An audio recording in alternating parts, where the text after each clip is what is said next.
እድሜ ጾታ ሳይል ሕፃን አዛውንቱ በእምነት በትውፊት በወግ በሥርዓቱ በመልካም ስነ ምግባር በታረመ አንደበት ሲተጋ ሰንብቶ በጾምና ጸሎት ፈተናው አይሎ ድካም ሲበረታ ምድሩ ጭጋግ ለብሶ ሲዋጥ በዝምታ የሐዘን ቋጠሮ በምህረት ተፈታ የኩነኔው ዘመን በፍቅር ተረታ ተነስቷል በክብር ሞትን አሸንፎ የትንሣኤው አምላክ ብርሃን ተጎናጽፎ እንኳን ለብርሃነ ትንሣኤው በሰላም አደረሳችሁ። በዓሉን ምክንያት በማድረግ ከወዳጅ ዘመድ የሚላክሎትን ገንዘብ ለመቀበል ወደ ባንካችን ሲመጡ በአክብሮት ልናስተናግዶ ዝግጁ ነን። ብርሃን ባንክ፣ እንደ ስማችን ብርሃን ነው ስራችን።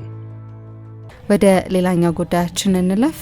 የባየር ሙኒክን ጉዳይ እንመልከት። ባየር ሙኒክ እንግዲህ ሻምፒዮን መሆኑን አረጋግጧል። ባሳለፍነው ሳምንት ባደረገው ጨዋታ በርካታ ግቦችን የሚያስቆጥር ቡድን ነው። ባየር ሙኒክ ሪከርድ የሰበረ ቡድንም ሆኗል። ይህንን ጉዳይ እንመልከት። ያው በጣም ጥሩ ስኬት ይመስላል። በእርግጥ ባየር ሙኒክ ሁሌ ቡንደስሊጋ ዋንጫን ያነሳል፣ ግን የተለየ ቡድን እንደሆነ እየተመለከትን ነው የምንገኘው። እናንሳዊን ጉዳይ የባየር ሙኒክ የቡንደስሊጋ ሻምፒዮን የመሆን ጉዳይ በእኔ ግምት ያን ያህል ብዙ አስደናቂ አይደለም፣ ግን አስደናቂ ባህሪያት ግን አሉት። ቡንደስሊጋን በተመለከተ የውድድር ዘመን መጨረሻ ላይ የሚኖር አንድ የተለመደ አይነት ግምገማ አለ። በቀደም ስቱትጋርትን 4-2 አሸንፈው ነው እንግዲህ በክለቡ ታሪክ ለ35ኛ ጊዜ ባለፉት 14 ዓመታት ለ13ኛ ጊዜ ያሸንፈው። ግን ዝም ብሎ 35ኛ ተብሎ መጠቀስ የለበትም ብዬ አምናለሁ። ልዩ ባህሪያት ስላሉት ማሸነፋቸው አይደለም።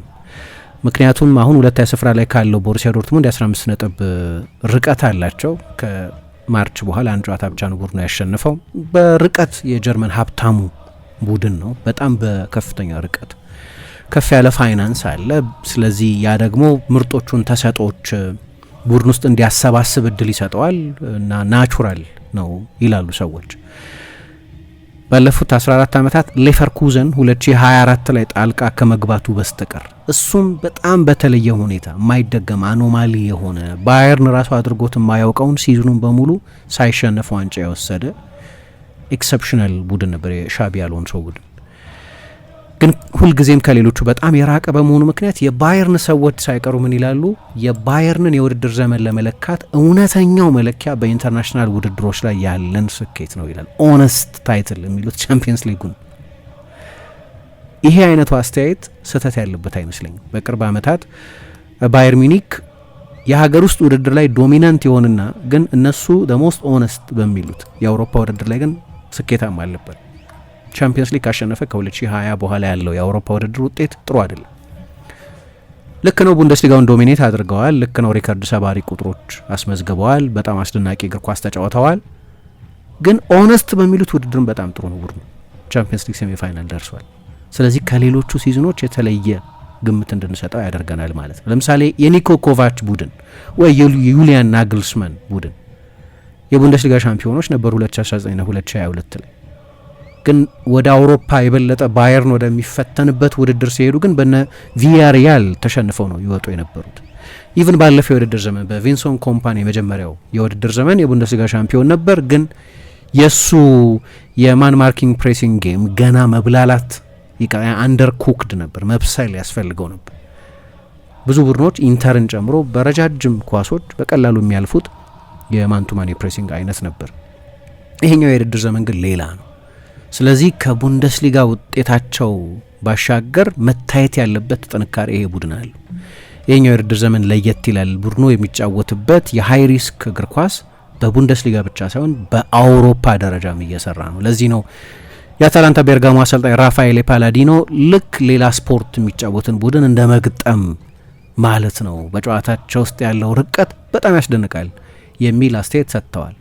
የሚቀጥለው ሳምንት በፓሪስ ሳን ዠርመንና በባየርን መካከል የሚደረገው ጨዋታንም በአውሮፓ ምርጡን እግር ኳስ በሚጫወቱ ሁለት ቡድኖች መካከል የሚደረግ ምን ነው በፍጻሜ በሆነ ያስባለው ባየርን በቻምፒየንስ ሊግ በዚህ የውድድር ዘመን ይህንኑ በቡንደስሊጋ በሌሎቹ ቡድኖች ላይ ያሳየ የነበረውን የማጥቃት የበላይነት በአውሮፓ ውድድርም ላይ በኢንተርናሽናል ውድድርም ላይ እነሱ እንደሚሉት በኦነስት በሆነው የቡድኑን የጥንካሬ ልክ በሚለካው ውድድርም ላይ ይህንን መድገም ስለቻለ ነው። ካለፉት ዓመታት የሚለየው እሱ እና አሁን ከባድ ጨዋታ እንደሚሆን እርግጠኛ ነኝ ከፓሪስ ሰን ዠርመን ጋር የሚያደርጉት ጨዋታ። ግን ባየርን ባለበት ሁኔታ የትኛውም ቡድን ለባየርን ይጠነክራል የሚባል ቡድን የለም።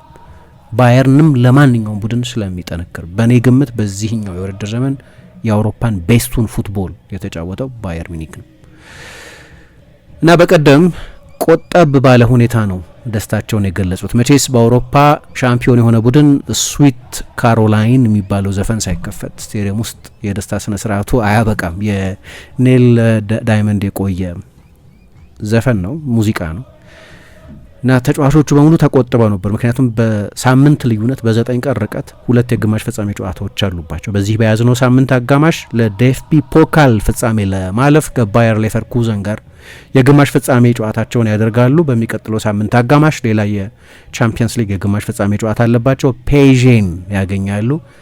ስለዚህ ትኩረታቸው በሙሉ እዛ ላይ ስለነበር ሻምፒዮን ከሆኑ በኋላ የነበራቸው የደስታ አገላለጽ የተቆጠበ ነበር። ትልቅ ፓርቲም አልነበረም ነበር የተባለው። ግን ደጋፊዎቹ ድንገት ኮምፓኒ ማለት ጀመሩ። የደስታ አገላለጻቸው ማዕከል እንዲሆን ፈልገው ስለነበር ደጋፊዎች ያለማቋረጥ የሱን ስም ይጠሩ ነበር እና በኋላ ታዘዘ ልበለው ወደ ደጋፊዎቹ ሄደና እየጮኸ ደስታውን ሲገልጽ ያየ ነው። ሁልጊዜ ክላሲ ነው፣ ቆጠብ ያለ ነው እንደዚህ። ግን የዛ ቡንደስሊጋውን ያሸነፉበት እሁድ የድል ማክበሪያቸው ማዕከል የነበረው እሱ ነው። ሄርበርት አኘር የክለቡ ፕሬዚደንት ለእኔ እሱ ወደ ደጋፊዎቹ ሄዶ ደስታውን የገለጸበት መንገድ የአመቱ ትልቁ ኢሜጅ ነው የሚል አስተያየት ሰጡ። ግን አመቱ አላለቀም። ምክንያቱም ለባየርን ከዚህም የበለጠ ስፔሻል አመት ሊሆን የሚችልበት እድል አለ። ማክስ ኤበርል ይህ ቡድን ትሬብል ቢያሳካ የሚገርመኝ አይደለም ብለዋል እና ለጊዜው ያ ነው የውድድር ዘመኑ ኢሜጅ። አሰልጣኙ ከባየርን እንደዚህ አይነት አስደናቂ ውጤት እና ግሩም እግር ኳስ ጀርባ ያለ ዋናው ሰው ነው። ብቻኛው ላይሆን ይችላል፣ ግን ዋና ሰው ነው። ሰሞኑን በጣም ብዙ እየተደነቀ ነው። በጀርመን ብዙሃን መገናኛዎችም በአውሮፓ ብዙሃን መገናኛዎችም ጭምር ብዙ አድናቆት እየተቸረው ያለ አሰልጣኝ ነው። ባለፈው እንዲያውም በሲቢኤስ ከሪያል ማድሪድ ጨዋታ በኋላ በነበረ ቃለ ምልልስ ላይ የቀድሞ የማንቸስተር ዩናይትድ ና የማንቸስተር ሲቲ ግብ ጠባቂ ፒተር ሽማይክል ምን አለ? ሆተስት ማኔጀር ኢን ዩሮፕ ራይት ነው ማለት በአውሮፓ በጣም እየተደነቀ ያለ አዲስ እየመጣ ያለ ትልቅ አሰልጣኝ ብሎ አደነቀው። ግን እንደ ሞቶ ግን እንደ መርህ ግን ሃይፕም ድራማም አልፈልግም ይላል። ሰው በጣም ብዙ ሲያደንቀኝም ወደ ውስጥ ያልወስደውም፣ ብዙ ትችት ሲኖርም ወደ ውስጥ ያልወስደውም፣ ሁሌ በቂ ርቀት አለኝ ከሁለቱም ይላል። ቢልም ግን ይሄ ብዙ ጥቅም ያለው አይመስልም። ምክንያቱም አድናቆቱ ከክለቡ ሰዎችም ጭምር ነው እየጎረፈለት ያለው። ያን ክሪስተን ድሪዘን የሚባሉት የክለቡ ሲኢኦ ባየርን እሱን ይመስላል አሁን በቡድኑ የልምምድ ማዕከል በኢንስቲትዩሽን ውስጥ በሙሉ የፈጠረው በጎ ስሜት እያንዳንዱ ተጫዋች በቡድኑ ውስጥ ዋጋ አለኝ ብሎ እንዲያምን ያደረገበት መንገድ ሁሉ በጣም ያስደንቃል ብለዋል። እንደ ዋና መገለጫ ካራክተሪስቲክስ መገለጽ ያለበት ቡድኑ በማጥቃት ላይ ያለው ጥማት ነው። 4-0 5-0 እየመራ ጎል ለማስቆጠር ያለው ረሃብ ውጤቱ 0-0 እንደሆነ አይነት ነው። የማያርፍ የማጥቃት ጥማት ያለበት ቡድን ነው። 4 ሳምንት ይቀረዋል ቡንደስሊጋው 109 ጎሎች አስቆጥሯል። ይሄ ደግሞ ሬከርድ ነው። ለ50 ዓመት ገደማ የቆየ ሬከርድ ነው። ቀጥሎ ካለው ቡድን በ47 የበለጠ ጎል አስቆጥሯል። ቀጥሎ ያለው ቬፍቢ ስቱትጋርት ነው። በዚህ ውድድር ዘመን ከባየርን ቀጥሎ ብዙ ጎል ያስቆጠረው ስቱትጋርት በ47 ጎል ያነሰን ያስቆጠረው። ይሄ የ47 ጎል ልዩነትን ለማነጻጸሪያነት ለማቅረብ 11 ሌሎች የቡንደስሊጋ ቡድኖች በዚህ ውድድር ዘመን 47 ጎል እንኳን አላስቆጠሩ። በባየር ሚኒክ 109 ጎል ባስቆጠረው ባየር ሚኒክና በሁለተኛው የቡንደስሊጋ ከፍተኛ ጎል አስቆጣሪ ቡድን በስቱትጋርት መካከል ያለው የጎል ልዩነትን 47 ጎል 11 ቡድኖች አላስቆጠሩትም። ሃሪኬን 32 ጎሎች አስቆጥሯል። ከሴንት ፖሊ ከሚባለው ቡድን የበለጠ ለብቻው አስቆጥሯል። ሴንት ፖሊ 26 ጎሎች ነው ያስቆጠረው፣ ሃሪኬን 32 ጎሎች። ግን ማይክል ኦሊሴ 33 የጎል ኮንትሪቢዩሽን ያለው 21 አሲስቶችና 12 ጎሎች። ሉዊስ ዲያዝ 31 የጎል ኮንትሪቢዩሽን ያለው 16 አሲስቶችና 15 ጎሎች።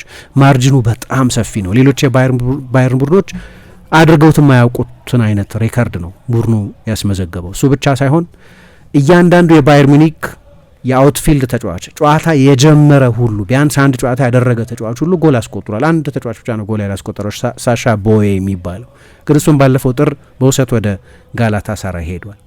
ቡድን ነው ይህንን ሃርመኒ ይፈጥሯል ሰውየው። ምክንያቱም ለምሳሌ ጎሬትስካ 7ኛ ቡንደስሊጋ ዋንጫውን አሸንፈዋል እና የመጨረሻው ነው ምክንያቱም ይለቃል የውድድር ዘመን ሲያበቃ።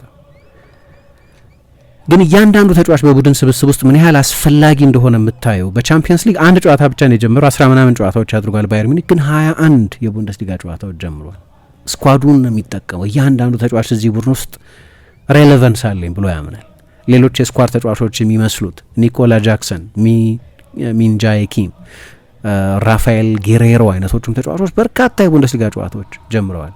እንግዲህ እንደዚህ ሆኖ ደግሞ በጉዳት ምክንያት በጣም አስፈላጊ የነበሩ እንደ ጀማል ሙዚያላ፣ አልፎንሶ ዴቪዝ፣ ሂሮኪ ኢቶ አይነት ተጫዋቾች በጉዳት ምክንያት የውድድር ዘመኑን አብዛኛውን ጊዜ አልነበሩም። በቅርብ ጊዜ ኡሊ ሆነሽ የባየር ሚኒክ የክብር ፕሬዚደንት አንድ ክረምት ላይ ስለነበራቸው ውይይት ተናግረው ነበር። ክሪስቶፈር ፍሩነር ቪንሰንት ኮምፓኒ መጥተው ወደ ቴገንጂ ወደምትባል ውብ የባቫሪያ ከተማ መጥተው ቻቪ ሲሞንስን አስፈርሙልን ብለው ጠየቁኝ ይላል። አይሆንም፣ ቻቪ ሲሞንስን አናስፈርምልህም፣ ወጣት ተጫዋቾችን ተጠቀም ብዬ ነገርኩት ይላሉ። ኮምፓኒ ይከራከራል፣ ትክክለኛ የስቶሪ ቨርዥን ይህ አይደለም ብሎ ግን ምክንያቱ ምንም ይሁን ባየር ሚኒክ በዚህ ውድድር ዘመን ስብስቡ በቁጥር ያነሰ በመሆኑ ምክንያት ብዙ ወጣት ተጫዋቾችንም ተጠቅሟል። ስለዚህ ወጣት ተጫዋቾችንም አጎልብቷል። ሌናርድ ካህል አዲስ የጀርመን እግር ኳስ ግኝት ነው ማለት ይቻላል። በዚህ እድሜው ለጀርመን ብሔራዊ ቡድን ጭምር ተጠርቷል። ቢሾፍ ባለፈው ጎሎች ያስቆጠረ የጠቀስኩት ተጫዋች እሱም ጭምር እና ሌሎች ወጣት ተጫዋቾችንም ተጠቅሟል። ጥቂት ቡድኖች ብቻ ናቸው በዚህ ውድድር ዘመን በባየርን ያልተሸነፉት። ሌቨርኩሰን፣ ሃምቡርግ፣ ኡኒዮን በርሊን፣ ማይንዝ ና ኦክስቡርግ ብቻ ናቸው በዚህ ውድድር ዘመን በባየርን ቢያንስ በአንድ አጋጣሚ ሳይሸነፉ የቀሩት። ከቶፕ 4 ቡድኖች ጋር አሁን የቻምፒየንስ ሊግ ቦታን ከያዙት ቡድኖች ጋር ያለውም ሬከርድ በጣም አስደናቂ ነው። በደርሶ መልስ ስቱትጋርትን 9-2 ነው ያሸነፈው። 5-0 ነበር የመጀመሪያ ጨዋታ ውጤታቸው፣ በቀደም 4-2። ላይፕዚሽን 11-1 ነው ያሸነፈው 6-0 ና 5-1። ቦሩሲያ ዶርትሙንድን 5-3 ነው ያሸነፈው። የጎል ልዩነቱም ምን አይነት የማጥቃት እግር ኳስ ከየትኛውም መጠን ቡድን ጋር ሲጫወት ምን አይነት ፉትቦል እንደሚጫወት ቡድኑ የሚያሳየ ነው። የማንቱማን ማርኪንግ ነው በሙሉ ሜዳው ላይ እንደዛ ነው የሚያደርገው። ባለፈው ከባየርን ከሪያል ማድሪድ ጋር ሲጫወቱ እንዳየ ነው ማጥቃቱ ፍሌክሲቢሊቲ ያለው። ፍሎሪያን ኮፈልት የሚባሉት የዳርምሽታት አሰልጣኝ ሲናገሩ ፓሪስ ሳን ጀርማን ያሸነፉበትን ጨዋታ ጠቅሰው በመጀመሪያው ዙር ፔዥን ፓሪስ ላይ ገጥሞ ነበር እና ይሄ ለእግር ኳስ የተሰጠ ስጦታ ነው ብለው አድንቀውት ነበር እና ነገሩን የበለጠ አስደናቂ የሚያደርገው ቡንደስሊጋን ዶሚኔት ያደረጉበትን የእግር ኳስ ቨርዥን ወደ አውሮፓም ማምጣታቸው ነው። አንድ ጊዜ ብቻ ነው የተሸነፉት፣ በኦክስቡርግ ብቻ ነው የተሸነፉት እና ለኤስቴቶች ውብ እግር ኳስን ለሚወዱ ሰዎች ይሄኛው የኮምፓኒ ባየር ሚኒክ ከፔፕ ጓርዲዮላ ባየር ሚኒክ ጋር የሚነጻጸር አይነት ዶሚናንት የነበረው ነው። ስለዚህ 35ኛ ብቻ ብሎ ተጨማሪ ቡንደስሊጋ ዋንጫን ያሸነፉበት የውድድር ዘመን ብቻ ብሎ መጥቀስ ትክክል አይደለም። ዩኒክ ባህሪያት አሉት። እዚህ ላይ ደግሞ ፔፕም ጭምር ያላሸነፈውን ቻምፒየንስ ሊግ የሚያሸንፍ ከሆነ የበለጠ አስደናቂ የውድድር ዘመን ሊሆን ይችላል። ይገባኛል፣ በፋይናንስ ከፍተኛ ልዩነት አለው እና ሁሌም በዛ ፕሪዝም ውስጥ ነው የማየው እኔ ውጤታማ የሚሆን ቡድን በየትኛው ፋይናንስ ነው ይህንን ያሳካው። ናቹራል ከሆነ ናቹራል ነው በቃ። ገንዘቡ ልዩነቱ በጣም ሰፊ ከሆነ ብዙ የሚያስደንቅ ላይሆን ይችላል። የምታሳኪበት መንገድ ግን በጣም ወሳኝ ነው። በተለይ ደግሞ በአውሮፓ ውድድር ይህንን የሚደግሙት ከሆነ ቻምፒየንስ ሊግ የሚያሸንፉ ከሆነ ደግሞ ይሄ ቡድን የሚታወስበት መታወሻ በጣም የተለየ ይሆናል እና በቀደም እንዳነሳሁት ጨዋታ ስላላቸው ያን ያህል በተለየ ሁኔታ ደስታቸውን አልገለጹም። በጥቂት ቀናት ልዩነት 2 በጣም ትልልቅ ጨዋታዎች ስላሏቸው እነዛን ዋንጫዎች የሚያሸንፉ ከሆነ የበለጠ የተለየ ይሆናል። ከሜዳ ውጭ አንድም ጨዋታ አልተሸነፈም። አዌይ ፍሮም ሆም ምንም ጨዋታ አልተሸነፈም። አንድ ጨዋታ ነው በኦክስቡርግ፣ እሱንም በሜዳው የተሸነፈው ጃንዋሪ ላይ የተደረገ ጨዋታ ነው። በቡንደስሊጋ ታሪክ ቡንደስሊጋ 1963 ነው የተጀመረው። ማንም ቡድን ይህንን ያህል የጎል ልዩነት ፈጥሮ አያውቅም። 180 የጎል ልዩነት የጎል ዲፍረንስ የሚባለው ማለት ነው። እንግዲህ 1971-72 የውድድር ዘመን ላይ ገርድ ሙለርን የመሰለ በጣም አስደናቂ በትውልድ አንድ ጊዜ የሚመጣ አጥቂ ኖሯቸው እንደ ፍራንዝ ቤከንባወር፣ እንደ ኡሊ ሆነስ፣ እንደ ካርል ሃይንዝ ሩሚኒገ፣ እንደ ሴፕ ማየር አይነት ተጫዋቾች ኖረውት 102 ጎል ነበር ያስቆጠረው። ይሄ ገና 4 ጨዋታ እየቀረው በየጨዋታው 3.63 ጎል እያስቆጠረ በ30 ምናምን ጨዋታዎች በ30 ጨዋታዎች 109 ጎሎች ያስቆጠረ ቡድን ነው። የመጀመሪያ ምርጫ ያልነበረም አሰልጣኙ እንደምታውቂው፣ አራተኛ ምርጫም የነበረ አይመስለኝም። ሁለተኛም፣ ሶስተኛም፣ አራተኛ፣ አምስተኛ ምርጫም የነበረ አይመስለኝም። ባየር ሙኒክ ቱኸልን ለማቆየት፣ ፍሊክን ለመቅጠር፣ ናግልስማንን መልሶ ለማምጣት፣ ኦሊቨር ግላስነርን ለመውሰድ፣ ራልፍ ራኒክን ለመሾም፣ ሮቤርቶ ዲዘርቢን በዛ ኃላፊነት ላይ ለመሰየም እነዚህን ሁሉ ሙከራዎች አድርጎ መጨረሻ ላይ ነው የመጨረሻው ተመራጭ ነው በርንሌይን ያወረደ አሰልጣኝ፣ ሊያውም የባየርን ተጫዋችነት ታሪክ የሌለው በዛ ሌጀንደሪ ስታተሱ ምክንያት ነው የተቀጠረው እንዳይባል እንዴት ይሄ ሰው እየተቀጠረ የሚል ክርክር ነበር። ግን ከባየርን የቅርብ ዓመታት ምርጥ ውሳኔዎች መካከል አንደኛው ነው። ትሬብል የሚያሳካ ከሆነ ደግሞ የበለጠ በጣም አስደናቂ ነው። ግሩም የክንፍ ተጫዋቾች አሉት። ያው ሃሪ ኬን የጎል ማሽን ነው። 50 ጎሎች አስቆጥሯል በቀደም ያስቆጠራቸውን 2 ጎሎች ጨምሮ። ግን ከአርየን ሮበን እና ከፍራንክ ሪቤሪ ዘመን በኋላ ደግሞ የተጋጣሚን ቡድን የተከላካይ መስመር የሚረብሹ 2 አስደናቂ የመስመር ተጫዋቾች አሉት። ሉዊስ ዲያዝ ከሪያል ማድሪድ ጋር በተደረጉት በሁለቱም ጨዋታዎች ጎሎች አስቆጥሯል። ከሁሉ በላይ በጣም አስፈላጊ የሆነችዋን የአቻነት ጎል በቀደም በጀርመን በተደረገው ጨዋታ 3-3 የሆኑባትን በድምር ደግሞ የመጀመሪያውን ጨዋታ አሸንፈው ስለነበር 2-1 አጠቃላይ ደርሶ መልሱን የመሩበትን ጎል አስቆጥሯል። ሲፈርም ቀዝቀዝ ያለ ፕሬስ ኮንፈረንስ ነው የነበረው። ሁሉም ሰው ሞቆት ነበር ማለት አይቻልም። ባየር ሙኒክ አዲስ ተጫዋች በሚሾምበት በሚቀጥርበት አዲስ ተቀጣሪ በሚያስተዋውቅበት ጊዜ ብዙ ጊዜ በልምምድ ሜዳው ነው የሚያስተዋውቀው።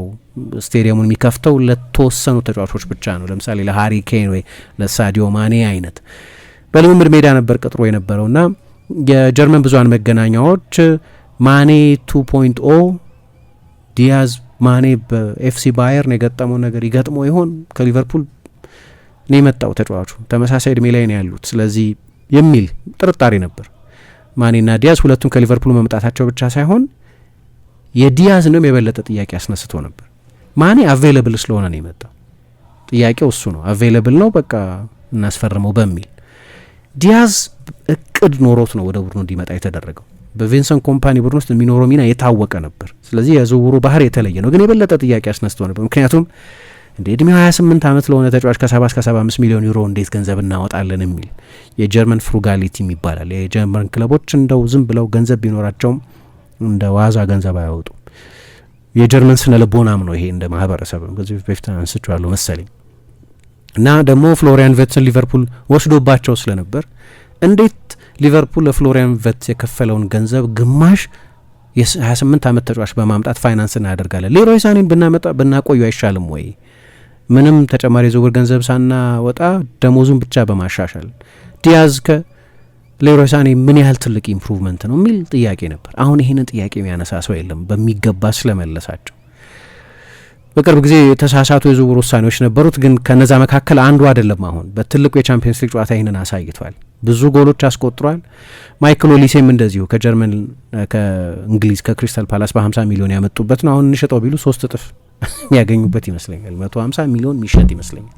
ማይክል ኦሊሴ ከዓለም የምንጊዜ ውድ ተጫዋቾች መካከል አንዱ መሆን ይችላል።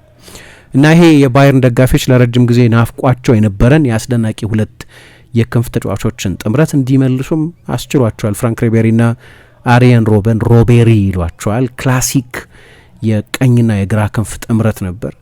ከነሱ መልቀቅ በኋላ ሌሮይ ሳኔ፣ ሰርጅ ግናብሪ፣ ኪንግስሌ ኮማ፣ ባይሳካም ሳዲዮ ማኔ በእነዚህ ቦታዎች ላይ ተጫውተዋል። አንዳንዶቹ ትልልቅ አስተዋጽኦ ነበራቸው። ኮማ ለምሳሌ በቻምፒየንስ ሊግ ፋይናል ጎል አስቆጥሯል። ግን አሁን የሚጫወቱበት ሌቭል ግን በጣም የተለየ ነው።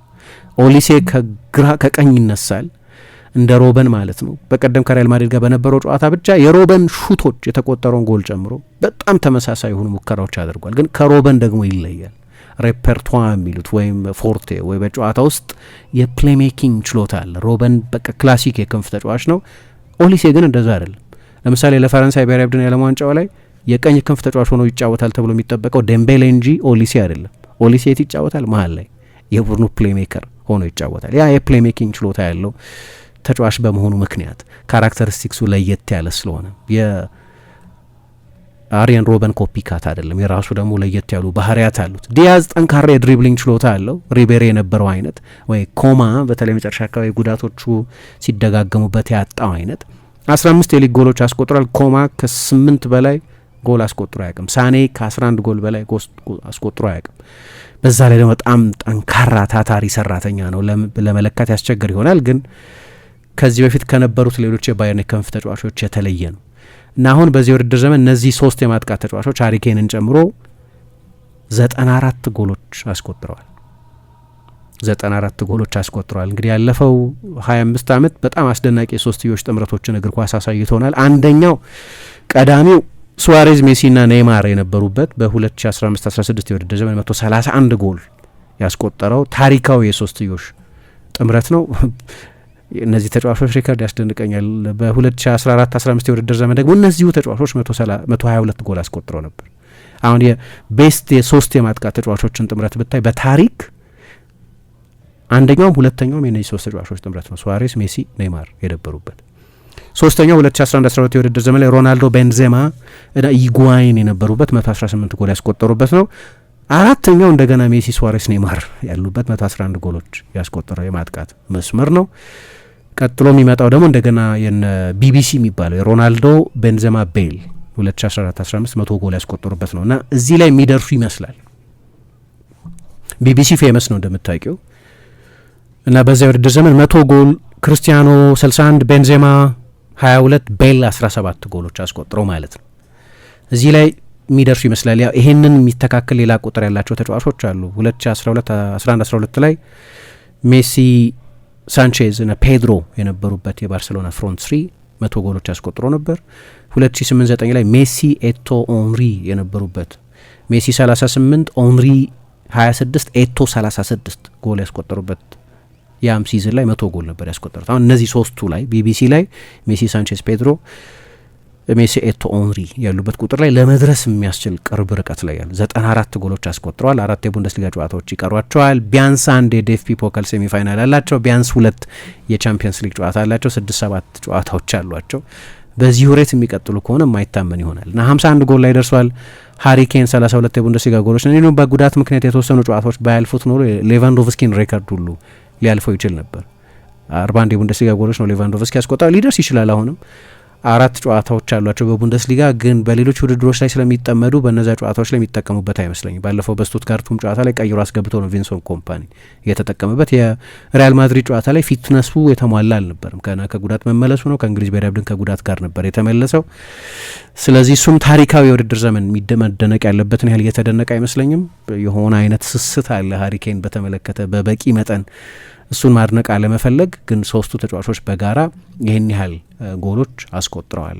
ጎል ይመስለኛል፣ ማጥቃት ይመስለኛል ይህንን የኮምፓኒን ቡድን ዲፋይን የሚያደርገው። የሚወስዱት የሪስክ መጠን የሚገርም ነው። 6 ተጫዋቾችን ከኳስ ፊት አድርገው ይጫወታሉ። ማንቱ ማን ነው። ስለዚህ ሀይ ሪስክ ነው። በሁለት የመሀል ተከላካዮች ብቻ ሰፊ የሜዳ ስፍራ ይከላከላሉ። በጣም የማጥቃት ዝንባሌ ያላቸውን ፉልባኮች ይጠቀማሉ። የሚወስዱት የሪስክ መጠን በጣም ከፍተኛ ነው እና መጨረሻ ላይ ቡንደስሊጋ አሸንፈዋል። ግን በሌሎችም ውድድሮች ደግሞ ይሄንኑ አይነት ዶሚናንስ በተለይ በቻምፒየንስ ሊግ እየደገሙት በመሆናቸው ምክንያት ዝም ብሎ ተጨማሪ በ14 ዓመት ውስጥ የተገኘ 13ኛ የቡንደስሊጋ ድል ብቻ ብሎ ማቅለል ትክክል አይመስለኝም። በጣም ግሩም ቡድን ነው የሰራው። ከዛ ፐርሶናሊቲው ደግሞ የሚገርም ነው። ከናግልስማን ከቱኸል ጋር በቀደም ውሊ ሆነች ምን ሲሉ ነበር? ቱኸል ይመጣና የሆነ ጨዋታ ይሸነፋል፣ አንድም ጊዜ ኃላፊነት አይወስድም። እኔማ የታለ 6 ቁጥር የተገዛልኝ፣ የታለ የግራ መስመር ተከላካይ የተገዛልኝ፣ የታለ የቀኝ መስመር ተከላካይ የተገዛልኝ ይላል። ኦነርሺፕ አይወስድም። ቡድን በሚሸነፍበት ጊዜ ዋና ተጠያቂ አሰልጣኝ ነው። ግን ይመጣና ይሄ ተጫዋች ስላልተገዛልኝ ነው። መቼ ነው የምታሰለጥነው አንተ? ለምሳሌ አሰልጣኙ ተጫዋቾች ሪሞዴል አድርጓል። ለምሳሌ የግራ መስመር ተከላካይ አድርጎ እንደዚህ ውድድር ዘመን የተጠቀመበት ተጫዋች ስፔሻሊስት የግራ መስመር ተከላካይ አይደለም። የቀይ መስመር ተከላካዩ ስፔሻሊስት የቀይ መስመር ተከላካይ አይደለም። የ6 ቁጥር ችግር ነበረበት። ልጅ ነው እየተጠቀመ ያለው አሌክሳንደር ፓቭሎቪች። ስፔሻሊስት 6 ቁጥር ተጫዋች ባያስፈርሙለት እንኳ የመጡት እንደ ጆዋ ፓሊኛ አይነቶቹ ተጫዋቾች ባይሳኩ እንኳ አሰልጣኙ መፍትሄ ማግኘት ችሏል ማለት ነው። እና ውሊ ሆነሽ ወጥተው ኮቺንግ እኮ ይሄ ነው መፍትሄ መፈለግ መቻል የሚል አስተያየት ሰጥተዋል። አሰልጣኙ ቢገባ መፍትሄ መፈለግ ችሏል።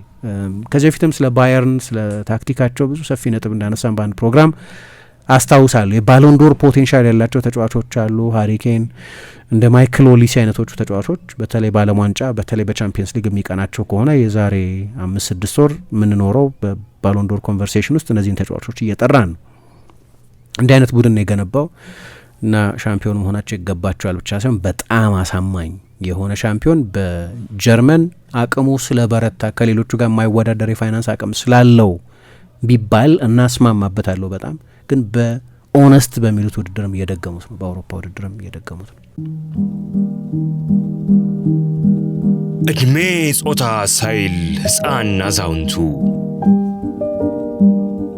በእምነት በትውፊት በወግ በስርዓቱ በመልካም ስነ ምግባር በታረመ አንደበት ሲተጋ ሰንብቶ በጾምና ጸሎት ፈተናው አይሎ ድካም ሲበረታ ምድሩ ጭጋግ ለብሶ ሲዋጥ በዝምታ የሐዘን ቋጠሮ በምህረት ተፈታ የኩነኔው ዘመን በፍቅር ተረታ ተነስቷል በክብር ሞትን አሸንፎ የትንሣኤው አምላክ ብርሃን ተጎናጽፎ እንኳን ለብርሃነ ትንሣኤው በሰላም አደረሳችሁ።